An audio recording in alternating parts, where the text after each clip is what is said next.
concerning the birth of John the Baptist. There are two things mentioned. I want to read to you Matthew chapter 11. Jesus said in Matthew 11 and verse 11, "Truly I say to you, among those born of women, there is not arisen one greater than John the Baptist."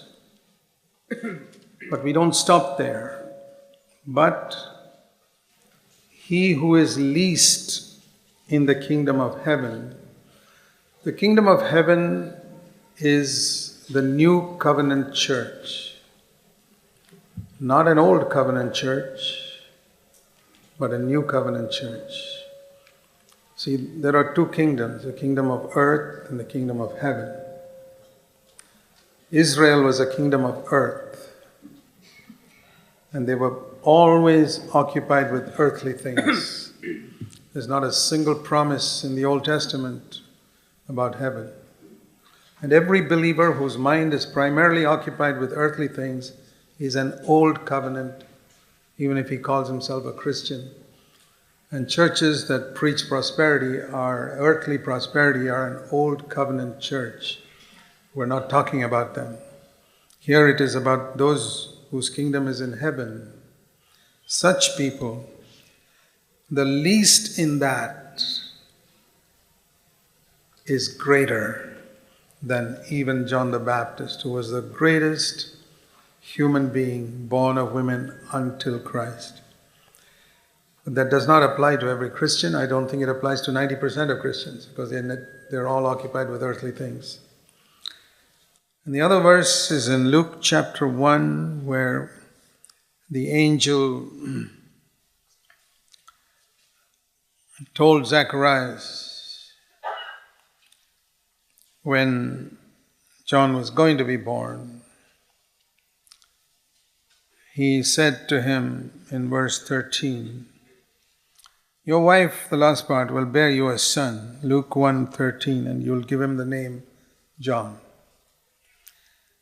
And you will have joy and gladness." That is true of almost all babies that are born. Parents have joy and gladness, except a few crazy parents who are upset because it was a girl or because they didn't want a child. There are many stupid people like that. But normal human beings have joy and gladness when a child is born, and many will rejoice at his birth, meaning relatives, etc.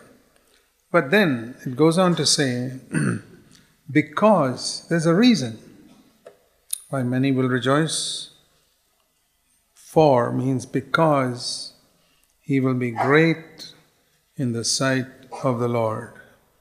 Now that was the greatest human being born until Christ.